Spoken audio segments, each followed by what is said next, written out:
ஸ்டீஃபனை அங்கே அப்போஸ்தலர்கள் ஏற்படுத்துகிறதை பார்க்க முடிகிறது. அந்த ஸ்டீஃபன் ஒன்லி விசாரிக்கிறவராக மட்டுமில்லாது, அந்த ஸ்தேவான் விசாரிக்கிறவராக மட்டுமல்லாது, ஜனங்களுக்குள்ளரே சுவிசேஷத்தை அதிகமாய் பிரசங்கிக்க வேண்டும் என்கிற பாரம் உள்ள ஒரு நபராய், இயேசுவை குறித்து அதிகமாய் பிரசங்கிக்க வேண்டும் என்கிற ஒரு பாரம் உள்ள ஒரு நபராய் இருக்கிறதை பார்க்க முடிகிறது.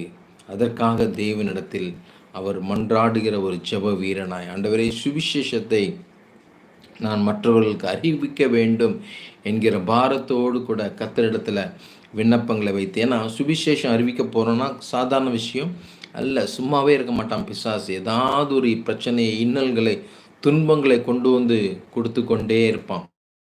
அந்த துன்பத்தை தாங்கக்கூடிய அளவுக்கு எனக்கு விசுவாசத்தில் உறுதி கொடுங்க ஏசப்பா அப்படின்னு சொல்லி சுவிசேஷம் அறிவிப்பதற்காக ஜெபித்த ஒரு ஜெப வீரன் ஸ்தேவான். ஆசைப்படுறீங்களா? ஆசைப்படுங்க. ஆசைப்பட்டீங்கன்னா அதுக்கு முன்பாக ஜெபம் பண்ணுங்க. ஆண்டவரே, இந்த சுவிசேஷத்தை நான் அறிவிக்க போகிறேன், என் கூட வாங்கப்பா. எந்த பிரச்சனை வந்தாலும் நான் அதை சமாளிக்க நல்ல ஞானத்தை கொடுங்க. ஆண்டவர் சொல்றார், நீ ராஜாக்களுக்கு முன்பாக போய் நின்றாலும் உன் வாயை விரிவா தர நான் வார்த்தையினால் நிரப்புவேன் என்று கர்த்தர் சொல்கிறார். நீங்கள் வாயை திறந்தா போதும், கர்த்தர் வார்த்தையினால் நிரப்புகிற தேவனாய் அவர் இருக்கிறார். உங்கள் வல்லமையாய் மாற்றுகிற தேவனாய் இருக்கிறார். நீங்கள் போகிற இடங்களில் இயற்கைக்கு அப்பாற்பட்ட விதத்தில் சுவிசேஷம் அறிவிக்கிற இடத்துல கர்த்தர் இயற்கைக்கு அப்பாற்பட்ட விதத்தில் அப்போஸ்தலர்களால் அநேக அதிசயங்களை செய்த தேவன் இன்றும் அவர் ஜீவிக்கிறவராய் இருக்கிறார். உங்களை கொண்டு பெரிய காரியங்களை அவர் செய்வேன் என்று வாக்கு பண்ணுகிறார். ரிபா சந்து ரியாங்கா ரபா ஷதூரி அந்த ரபா. அந்த மல்லிகா சகோதரிக்காக ஜெபிக்கிறேன். மை சன்ஸ், அந்த சகோதரனுடைய ஜாப் ஆசீர்வதிக்கப்படட்டும், சேலரி ஆய்க்கு வரட்டும். அவங்களுடைய சில்ட்ரன், குழந்தைகளை கர்த்தர் பாதுகாத்து கொள்ளுங்க. மேலும் அவருடைய எல்லா சரீர பலவீனங்கள் கட்டளையிடுகிறேன். நன்றி. பரபசன் தூரியா கத்திர ஸ்தேவானை குறித்து பார்க்கும்போது முதலாவதாக அவர் எதற்காக ஜெபித்தார் என்றால் சுவிசேஷத்துக்கு வழிகாட்டுதலுக்காக.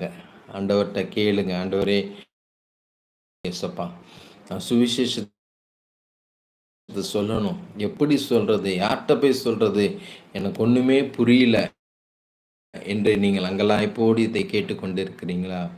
கர்த்தர்கிட்ட கேளுங்க, ஆண்டவரே எனக்கு ஒரு வழியை ஓப்பன் பண்ணுங்க, எனக்கு ஒரு வாசலை ஓப்பன் பண்ணுங்க, எனக்கு முன்பாக ஒரு திறந்த வாசலை வைங்க. நான் பார்க்கிற எல்லாரிடமும் தேவனுடைய அன்பை வெளிப்படுத்துகிற மகனாய் கர்த்தர் என்னை மாற்றுங்கன்னு சொல்லி உங்கள் ஜெப குறிப்பு இருக்குமே, ஆனால் நிச்சயமாக சுவிசேஷ வாசலை கர்த்தர் திறப்பார். ஆமென். ரிபா சந்து ரியாங்கா தர. எத்தனை பேர் நம்புறீங்க? தேவன் இன்றிலிருந்து நான் சுவிசேஷத்துக்கு ஒரு பாரம் உள்ள நபராய், சுவிசேஷத்தை அறிவிக்கக்கூடிய நபராய் கர்த்தர் என்னை மாற்றுகிறார் என்று நம்புகிறவங்க ஒரு ஆமீன் சொல்லுங்கள். ஒரு ஆமீன் சொல்லுங்கள். சுவிசேஷம் எல்லார் மேலேயும் விழுந்த கடமை, அதை எல்லாரும் சொல்லணும், சொல்லியே ஆகணும். அதுதான் தேவனுடைய ஒரு பிரதான திட்டம், பிரதான நோக்கமே. நாம் அநேகருக்கு சுவிசேஷம் அறிவிக்க வேண்டும் என்பது தேவ இருக்கிறது. அதனால் அதை கண்டிப்பாய் நாம் செய்ய வேண்டும். இரண்டாவதாக பார்க்கிறோம்,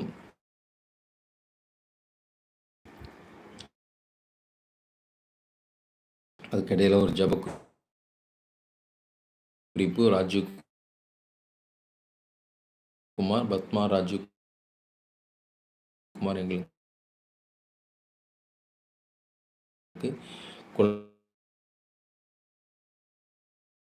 குழந்தை வரம் மற்றும் சமாதானம்,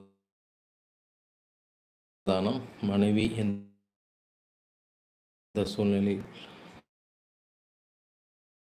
மற்றவங்கிட்ட